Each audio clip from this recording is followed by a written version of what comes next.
Now hey guys, welcome back to the channel and another Swiss 001 video. Now of course we are back in the Microsoft Flight Simulator today, as always pretty much. Yes, this one came out around like 11 days ago. This is a very recent release, and what can we say? It's been a very hyped flight simulator so far. And you know, most of the feedback has been positive. I mean, as you can already see, this flight simulator is amazing. But of course it is not perfect. That makes sense, doesn't it? And to be quite honest, I don't even use this flight simulator as my main flight simulator in private. Yes, I still use the good old X-Plane 11, which came out in 2017, which actually in flight simulator years isn't that long. And yeah, I actually have to say, X-Plane, I do prefer that one over this one, at least right now. So yeah, over the past days where I, made videos about this flight simulator on the everyday basis, I wrote down a few of the cons of this flight simulator that I could find and I found really annoying. Okay, now actually the first problem that I had with this flight simulator was not even, the flight simulating process itself. It was the actual installation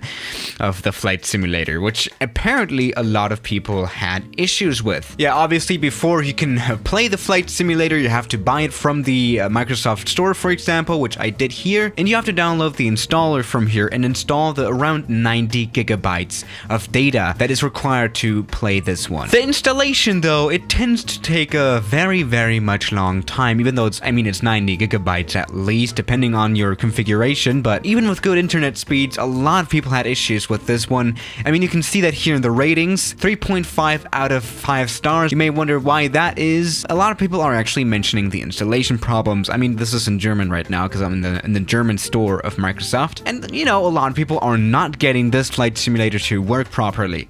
Oof. So yeah, that was kind of the first problem that I encountered with this flight simulator. But after the installation was over, there was a little bit of another problem. When you open the actual sim, it takes a little while to actually open it. There we go. Oh, black screen. Okay. Now the intros are going to play, and I know this is only a mildly infuriating thing, but now while this loading screen is going, you grab a drink, go downstairs, and do whatever you do when you have long loading times, and you return after hours and hours of waiting, I guess, and then you're only greeted with the press any key to start screen, okay? And we have to press that, and then we have to wait again.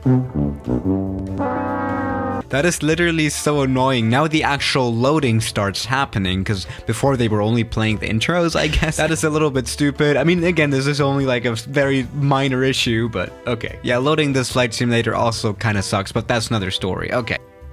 Alright, now over to the actual features of this flight simulator, I guess. Okay, now the thing is, let's talk a little bit about the airports that we have here. I mean, most of the airports here included in the flight simulator are pretty much handcrafted, which is very much amazing. But something that does actually suck is that there are quite a lot of airports just missing. For example, Stuttgart airport is missing. Yeah, let's try Stuttgart. Yeah, it's not there. We only have Stuttgart Muni in, yeah, that is somewhere in Kentucky again.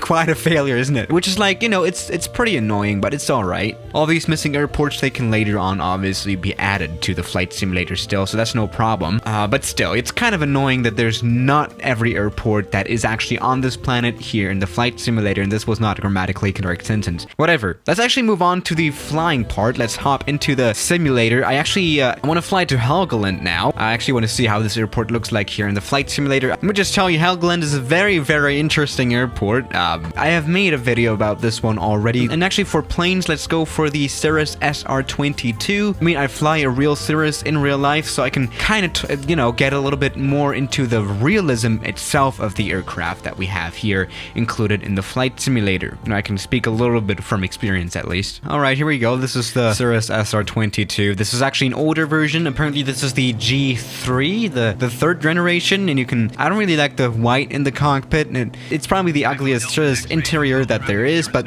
this plane is still obviously very much cool. But does it fly just like the real thing? Not 100%, I would say. For example, there are some problems like the keyboard that we have, which is also a cool feature about the Cirrus SR22. It doesn't work.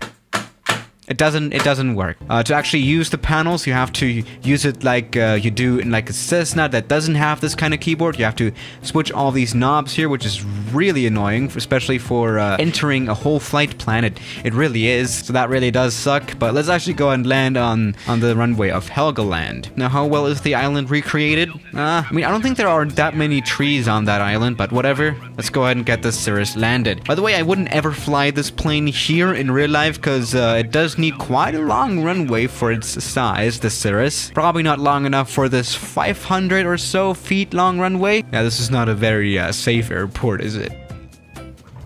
There we go. Now that was quite a bad landing, actually. And there's actually people on the ramp. I have never seen people ever before.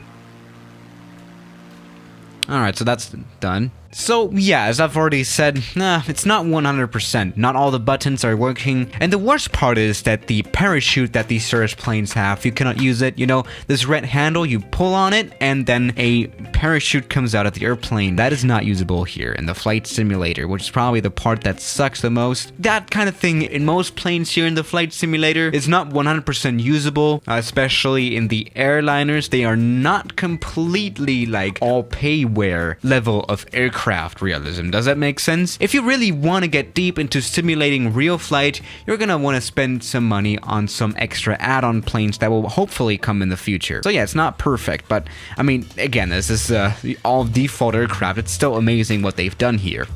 Okay, that is weird. I've never had that, actually. That's weird. Okay. Is my Wi-Fi really that bad? I don't think it is. Okay, but now over to, I think, one of the worst or weirdest parts of this flight simulator, or one of the weirdest imperfections, and it is the flight model, the physics engine. And I haven't really found the physics engine to be particularly realistic so far. For example, the stall behavior is quite weird. Let's just stall out the entire plane here. There we go. And nothing's really happening. I don't really see that much stall going on, actually. The plane is just kind of losing a little bit of altitude, but normally when you enter stall, you would like spin to the left and you would have to correct it with your rudder and steer to the right. And well, that isn't happening here, I guess.